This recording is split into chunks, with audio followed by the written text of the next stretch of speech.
Hello everyone, আমি Naznin Singapore থেকে 15 minute Bangla শেখার আসরে সবাইকে জানাচ্ছি সুস্বাগতম। শিক্ষার্থীরা, তোমরা কেমন আছো? আজকে আমাদের পাঠ 94। আজকে আমরা বেশ কিছু নতুন সমার্থক শব্দ শিখব এবং পেন নিয়ে একটি গল্পের মাধ্যমে নতুন কিছু শব্দ বাক্য রচনা শিখব। তো শুরু করি। লাস্ট লেসনে আমরা কতগুলি সমার্থক শব্দ জেনেছিলাম। আজকে আমরা আরও নতুন কিছু সমার্থক শব্দ সম্পর্কে জানব। ওকে,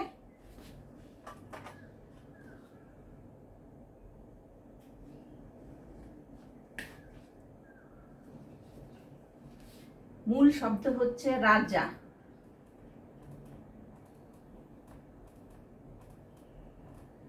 এটা সমার্থক শব্দ বা প্রতিশব্দ হচ্ছে বাদশা।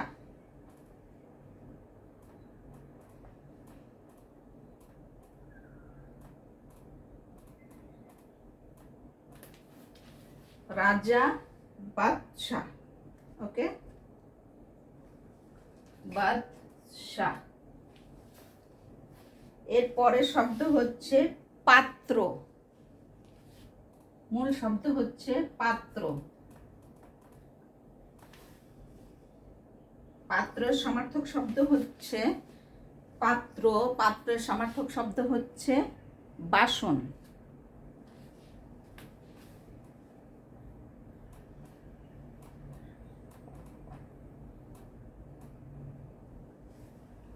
হ্যাঁ, বাসন, পাত্র, বাসন। এরপরে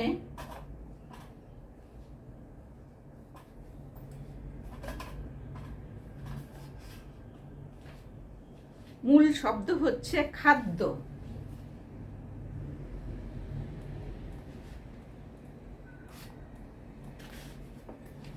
খাদ্য। খাদ্যের সমার্থক শব্দ বা প্রতিশব্দ হচ্ছে খাবার।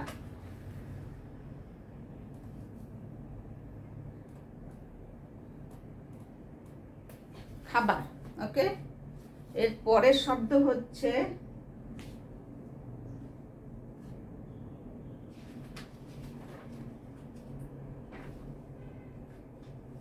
মানুষ।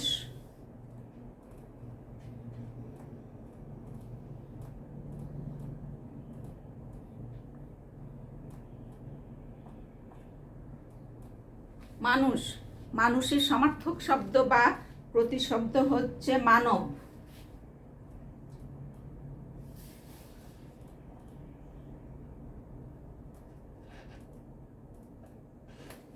মানব।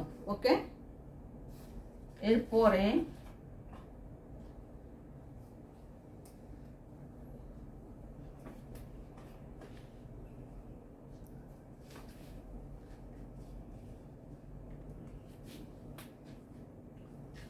মূল শব্দ হচ্ছে প্রয়োজন।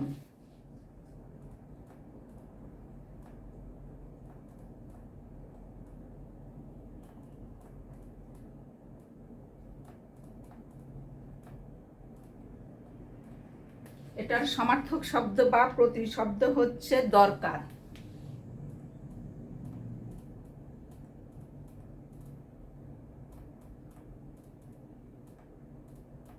দরকার। ওকে, এরপরে মূল শব্দ হচ্ছে ভাই।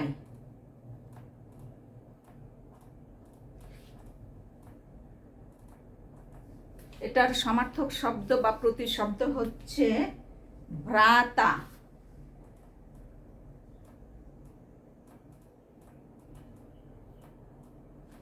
ভাই, ভ্রাতা। ওকে, এরপরে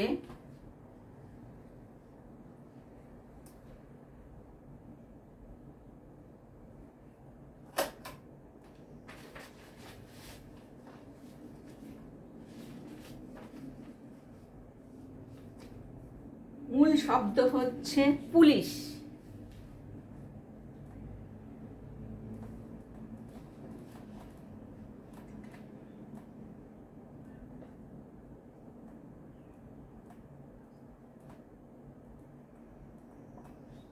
পুলিশ। পুলিশের সমার্থক শব্দ বা প্রতিশব্দ হচ্ছে আইন রক্ষাকারী। ওকে, আইন রক্ষাকারী।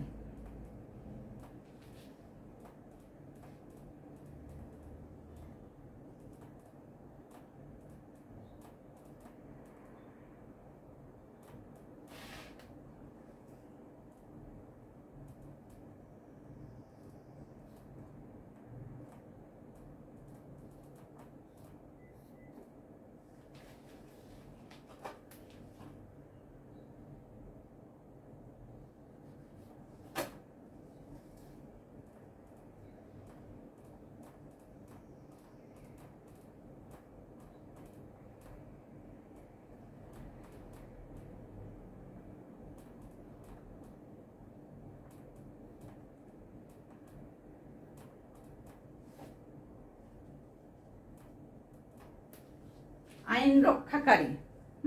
পুলিশের সমার্থক শব্দ হচ্ছে আইন রক্ষাকারী। এর পরের শব্দ হচ্ছে সবুজ।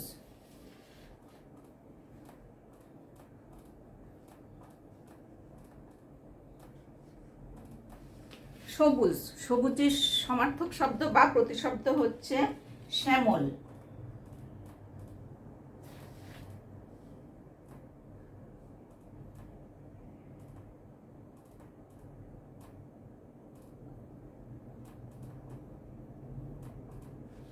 সবুজ, শ্যামল। তো আজকে আমরা এতগুলি সমার্থক শব্দ, মূল শব্দ এবং তার সমার্থক শব্দ সম্পর্কে জেনেছি, তাই না? এখন আমরা এগুলি ইরেজ করে দিই।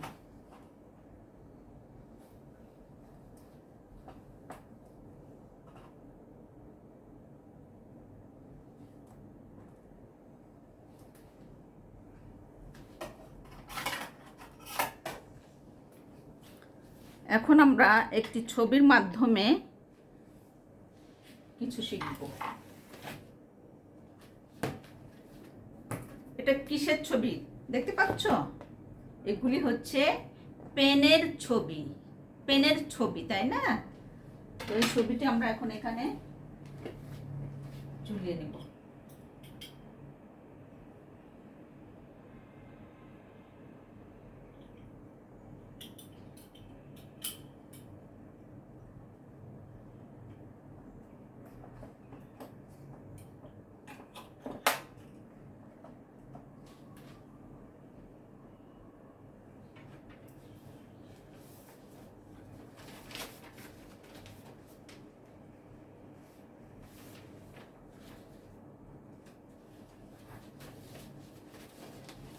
এখানে বিভিন্ন ধরনের পেনের ছবি দেখা যাচ্ছে, তাই না? এখন এটা সম্পর্কে আমরা বিস্তারিত জানবো। ওকে,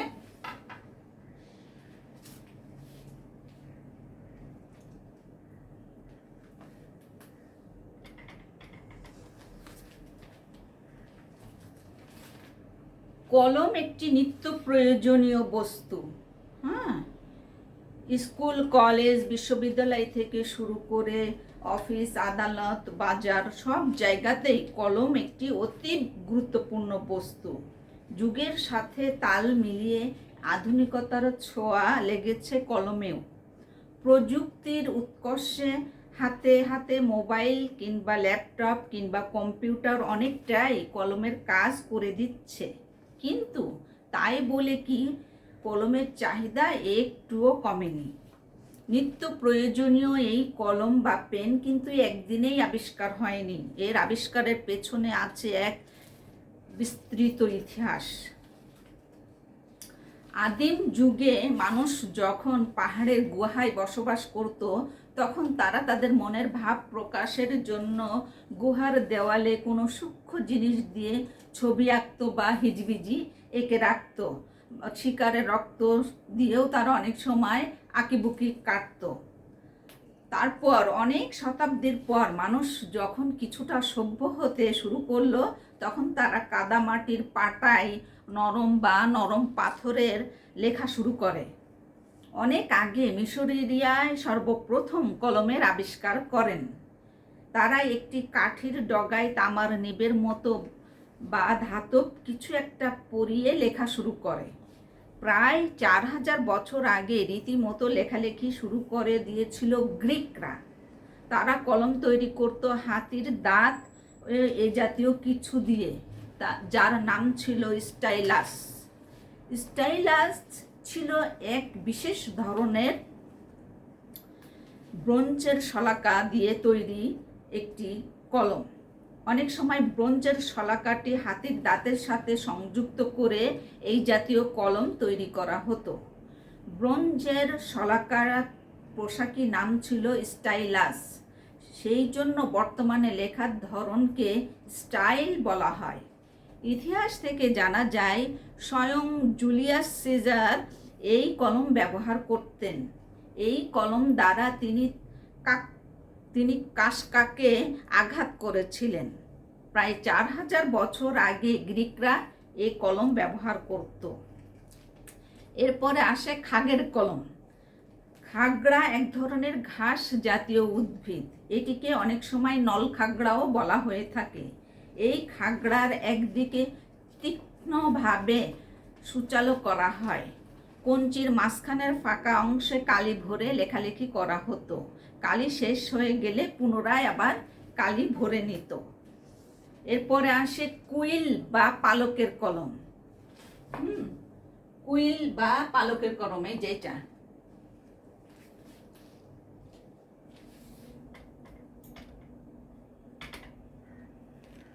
কুইল বা পালকের কলম, এটা হচ্ছে কুইল বা পালকের কলম। ওকে, পাখির পালকের দ্বারা তৈরি কলমকে কুইল বা পালকের কলম বলা হয়। সাধারণত রাজহাঁস কিংবা বড় সড়ো পাখির ডানার পালক দ্বারা এই কলম তৈরি করা হয়। নিব কলম এবং ঝর্ণা কলম আসার আগে কুইল ছিল সবচেয়ে জনপ্রিয়। এই রকম কলম তৈরির উদ্দেশ্যে বসন্তের সময় পাখির ডানার শেষের দিকের 5-6টি পালক তুলে নেওয়া হতো। সাধারণত পাখির বাম ডানার পালক বেশি ব্যবহার করা হতো, কারণ এগুলো বাম দিক থেকে বাইরের দিকে একটু বাঁকানো থাকতো, যার কারণে ডানহাতি লেখকদের জন্য ব্যবহার করা সহজ হতো। পালকের মাঝখানে ফাঁকা অংশ থাকে যে সেটা কালিদানি হিসাবে কাজ করে। কৈশিক পরিচালন প্রক্রিয়ায় কালির পরিচালন হতো। কুইল বা পাখির পালকের কলম মধ্যযুগে বেশ জনপ্রিয়তা লাভ করেছিল। মধ্যযুগে পার্চমেন্ট বা চামড়ার কাগজের উপর এই কলম দ্বারা লেখা হতো। পাখির পালকের কলম বা কুইল আসার পরে খাগড়া কলমের ব্যবহার বেশ কমে যায়। এরপর এক পর্যায়ে নলখাগড়ার কলম বিলুপ্ত হয়ে যায়। তামার কালির পাত্রে ময়ূরের কলম শোভা পেত রাজা বাদশাদের দরবারে। কয়েক দশক আগেও অফিস আদালত এবং অভিজাত শৌখিন ব্যক্তিদের ঘরে শোভা পেত এই পালকের কলম, কিন্তু এখন আর তেমনটি দেখা যায় না। এরপরে আসে নিব কলম। সাধারণত একটি ধাতব নিব কাঠের হাতলের সাথে লাগিয়ে এই কলম তৈরি করা হতো। এই নিবটি দেখতে ঝর্ণা কলমের মতোই, তবে এতে কালি জমা রাখার কোনো ব্যবস্থা ছিল না। কালিদানি না থাকার কারণে প্রতিবার লেখার পূর্বে এটি কালির পাত্রে চুবিয়ে নিতে হতো। ঝর্ণা কলমের তুলনায় এই কলমের সুবিধা হলো এই কলম দিয়ে ঘন কালি এবং ধাতব কালি ব্যবহার করা যেত। ঝর্ণা কলমে ঘন কালি ব্যবহার করলে জমে গিয়ে আটকে যায়। কিছু কিছু ক্ষেত্রে এখনো নিব কলমের ব্যবহার দেখা যায়। প্রধানত ক্যালিওগ্রাফি, অলঙ্করণ ও কমিকস আঁকার ক্ষেত্রে এই কলম ব্যবহার করা হয়। এরপরে আসে কালির কলম। সাধারণত এশীয় লিপিবিদদের মধ্যে ঐতিহ্যগতভাবে এই কলম ব্যবহার করার প্রচলন দেখা দিয়েছে। এ ধরনের কলমকে ব্রাশ বা ব্রুশ কলমও বলা হয়ে থাকে। এরপরে আসে ঝর্ণা কলম বা ফাউন্টেন পেন। বিশ্বে প্রথম ঝর্ণা কলম আবিষ্কৃত হয়েছিল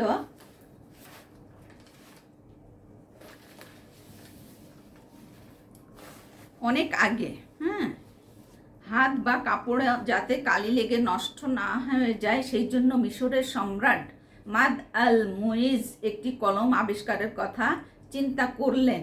সেই সময় এই কলম তৈরি হয়। সময়ের সাথে সাথে অনেক কলমই পরিবর্তিত হয়েছে। আমরা সকলেই 40,000 বছর আগে গুহায় অঙ্কিত চিত্র সম্বন্ধে জেনেছি। তখনকার সময়ের জীবনধারা ও সংস্কৃতির ছবি তুলে ধরে। পূর্বে এগুলি ছিল এক ধরনের লিখন। অঙ্কনের জন্য হাত, কাঠি এবং কাপড় ব্যবহৃত। অনেক পরে মিশরীয়রা প্রথম নিয়মিত লেখার সরঞ্জাম তৈরি করে। 1884 সালে ওয়াটারম্যান নামে একজন মার্কিন ভদ্রলোক প্রথম ফাউন্টেন পেন আবিষ্কার করেন। ফাউন্টেন পেন খুব দ্রুত জনপ্রিয় হয়ে ওঠে এবং তা পশ্চিমের প্রচলিত লেখনী পালকের জায়গা দখল করে। আজকাল যে ফাউন্টেনের পেন ব্যবহৃত হয় সেটা অনেকটাই প্রাথমিক কলমের অনুরূপ। এটা সত্যি বিস্ময়কর। প্রথম বল পয়েন্ট কলম তৈরি হয় 1888 সালে। প্রাত্যহিক ব্যবহারের ক্ষেত্রে এটা খুব একটা কার্যকর ছিল না। এটিকে কাগজে নয় অসমতল তলদেশে লেখার উপযোগী করে তৈরি করা হয়েছিল। 1944 সালে লাজলো বাইরো নামে এক ভদ্রলোক একটি নতুন ধরনের বল পয়েন্ট কলম আবিষ্কার করেন। ক্রমে 1950 থেকে 1960 সালে বল পয়েন্ট কলম জনপ্রিয় হতে শুরু করে। সম্ভবত বর্তমান পৃথিবীতে এটি সবচেয়ে প্রচলিত লেখনী। প্রতি বছর কেবল আমেরিকাতেই 2 লক্ষ কোটি বল পয়েন্ট কলম প্রস্তুত হয়। 1964 সালে জাপানিরা টিপ কলম এবং টেক্সট কালার তৈরি করতে শুরু করে। তারা সাধারণত অঙ্কনের জন্য এটি ব্যবহার করে থাকে। সাম্প্রতিককালে প্রতিদিনের লেখার উপযুক্ত সূক্ষ্ম অগ্রভাগ বিশিষ্ট কলম খুবই জনপ্রিয়তা লাভ করেছে। তাহলে পেনের আবিষ্কারের এই গল্প থেকে আমরা আজকে মোট 6টি শব্দ শিখেছি। শব্দগুলি এখন এখানে লিখবো এবং প্রত্যেকটি শব্দ দিয়ে একটি একটি করে বাক্য তৈরি করব। ওকে, প্রথমে আমরা জেনেছি প্রযুক্তি। 1 নম্বর হচ্ছে প্রযুক্তি। প্রযুক্তি প্রযুক্তি কথার ইংলিশ হচ্ছে টেকনোলজি। এটা দিয়ে যদি আমরা একটি বাক্য তৈরি করি তাহলে এইভাবে বলা যায় যে প্রযুক্তির উৎকর্ষে হাতে হাতে মোবাইল কিংবা ল্যাপটপ কিংবা কম্পিউটার অনেকটাই কলমের কাজ করে দিচ্ছে, কিন্তু তাই বলে কলমের প্রয়োজনীয়তা একটুও কমেনি। 2 নম্বরে আমরা শিখেছি কি উৎকর্ষ।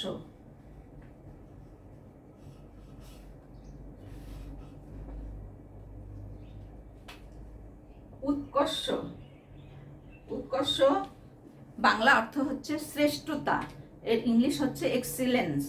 উৎকর্ষ দিয়ে যদি আমরা একটি বাক্য তৈরি করি তাহলে এভাবে বলা যায় যে প্রযুক্তির উৎকর্ষের সাথে সাথে বর্তমানে জীবনযাপনের ধরন অনেকটাই বদলে গেছে। 3 নম্বরে আমরা কি শিখেছি?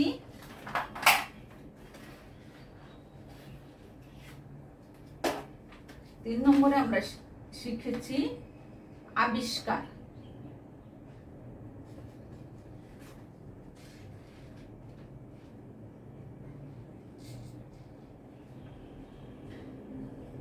আবিষ্কার আবিষ্কার বাংলা অর্থ হচ্ছে উদ্ঘাটন, এটার ইংলিশ হচ্ছে ডিসকভার। আবিষ্কার দিয়ে যদি আমরা একটি বাক্য তৈরি করি তাহলে এভাবে বলা যায় যে নিত্য প্রয়োজনীয় এই কলম কিন্তু একদিনেই আবিষ্কার হয়নি। তো আজকে এই ছবিটি দেখে সর্বমোট আমরা এই 3টি শব্দ শিখেছি। ওকে, এবং প্রত্যেকটি শব্দ দিয়ে আমরা একটি একটি করে বাক্য তৈরি করেছি, তাই না?